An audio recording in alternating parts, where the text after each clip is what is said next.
In archery, one of the most important fundamental concepts is a consistent draw length and an anchor point. These concepts are taught universally in modern archery.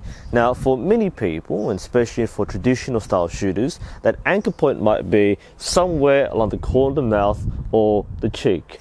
For Olympic style shooters, that may be under the chin along the jaw.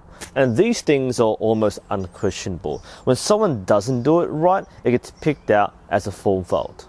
And yet many styles from around the world and throughout history adopt a draw that is far longer than what we consider to be normal in modern archery. And this presents questions. Why do some styles draw so long? Is there any advantage or disadvantage if I choose to overdraw? We'll be answering these questions and comparing these techniques in this video.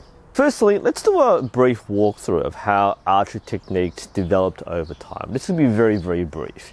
In ancient times, in classical times, this is ancient Greece and so on, the predominant technique of drawing a bow would have been to pull it back to the chest and to let it go. So there wasn't much in terms of anchoring, it was simply pull it back, let it go.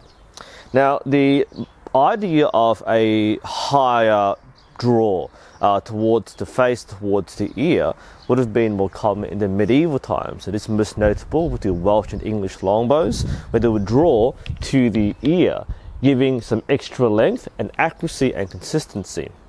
In the East, in the Asiatic styles, the Turkic peoples, the Mongols and so on, they predominantly use the thumb draw.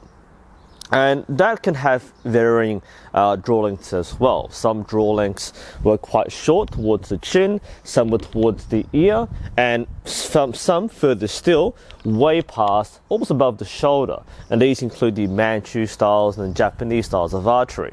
Of course, over time, gunpowder weapons supplanted archery and these techniques were no longer relevant.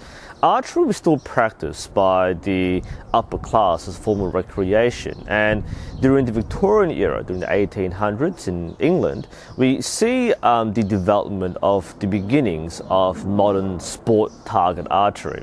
Historical sources such as Horace Ford will continue to write about the importance of consistent draw lengths and will describe in detail about the technique of drawing to the ear, which would have been a carryover from the military warbow days. Over the next 100 or so years, this technique will be further refined, and we see the current form of anchoring towards the cheek, and of course the modern Olympic style towards the late 20th century with drawing low under the chin. And again, this is a very, very brief cross-section of styles in history. This is far from comprehensive, but you can get the idea that historically people used to draw longer, and modern sport techniques tend to draw shorter and anchor more firmly along the face. So what difference is there and why this change? To understand why overdraws were used and no longer used, you need to understand the purpose of archery historically. And apart from hunting, the main purpose was of course warfare. In warfare, apart from accuracy, an archer also needed power. You needed a strong bow and a strong technique to guarantee longer distance and more penetration.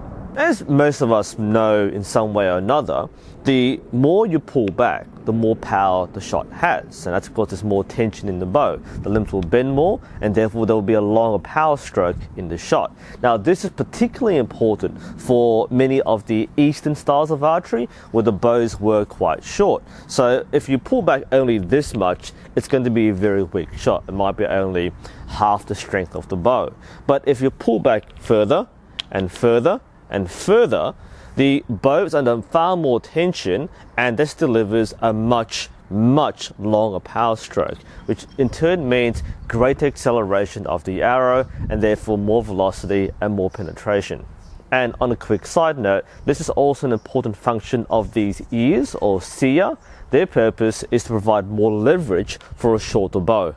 Now, we see this pattern in overdrawing techniques in many Eastern styles, such as the Manchu style of archery or the Korean style, where they'll draw very far back, past the ear, if not further back than that. And given bows of a certain length and a certain weight, having a long draw was considered to be the correct form. So a full draw would have been a reflective of a skilled archer. This is discussed in detail by Gao Ying in The Way of Archery. A skilled archer could achieve full draw, whereas unskilled archers could not do so. So again, achieving a longer power stroke and therefore high velocity would have been one of the main reasons why many styles in the ancient days would have used very long draws. And if you cross over to the European side, especially the English bowmen, who were the most renowned bowmen in the medieval times, they still drew long, but not as long as the Asiatic styles. They drew towards the ear.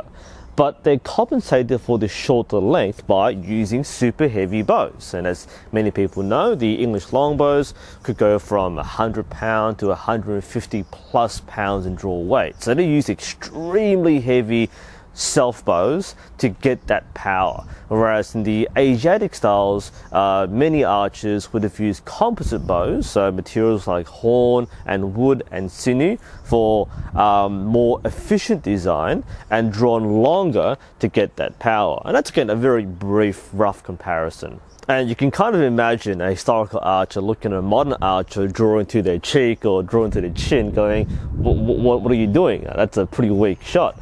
And in fact, some people I've spoken to in the comments in my videos have expressed the same question. Like, isn't that a weak shot compared to a traditional long draw? And so we now recognize the change in the goal of archery. It is no longer to kill people in warfare, so we don't need power and penetration. Now it's about accuracy and consistency. Again, this isn't saying that traditional archers were inaccurate and inconsistent. They could be accurate, they could be consistent to a degree. And especially for consistency, they could reach the long draw length consistently using methods like feeling the shoulders lock into place, and this is described in Gao Ying, and in some cases, recognizing through tactile feedback the feeling of the shaft of the arrow or the arrowhead touching the knuckles on the fingers. So they could reach full draw consistently and know they're at full draw. So they could do that. And yes, they were accurate enough to hit a target within 50 meters or so. So we know they could shoot that well. But that wasn't good enough for the purpose of sport and target archery. When instead of hitting a broad target enough times, it's about hitting a pinpoint dot on the target to get maximum points. And for that reason, these very large motions and broad, gross movements and very vague reference points were not consistent enough for modern archery. And so, instead of having a reference point somewhere around here, or here, the modern styles now use the face as an anchor point. Now, we do sometimes see this awkwardly in historical films where they use a modern technique to shoot the bow. That's quite similar to things like sword fighting as well. So we kind of translate what we see and understand today into a historical setting, which would not have been done that way. But in modern times, this is by far the preferred method, a consistent draw length, and the face is a much more consistent and easy to remember point of anchor than somewhere back here where it floats behind your head or above your shoulder. And I've had some people ask, well, does that mean you are executing a weaker shot? The answer is no. In modern target archery, there is no weak shot. There is no need for power and penetration. Therefore, the only thing that matters is the control of the shot and where you place the arrow. So it's irrelevant. And even if you do want to have a stronger shot, the solution isn't to draw longer, but to use a heavier bow. And I've seen a few beginners, especially learning bare bow and traditional, draw quite far back because they want the feeling of more power in their bow. And this is because either we've given them a weak bow to learn with, or they've bought themselves a fairly light bow. So they feel we want more power.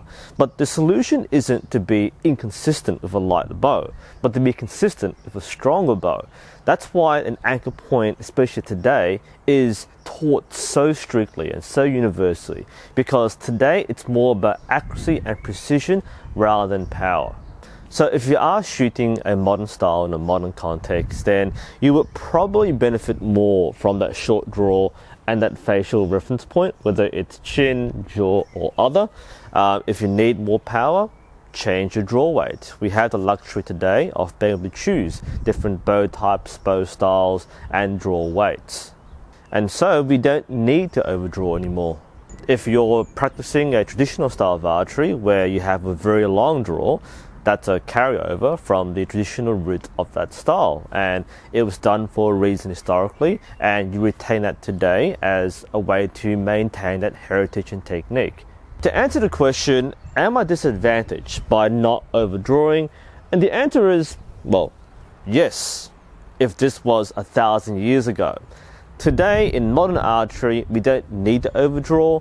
We have better equipment, more modular equipment, and our needs in archery are more driven by accuracy and consistency rather than power and penetration. Anyway, I hope you found that interesting and helpful. This is NUSensei. Thank you for watching, and I'll see you next time.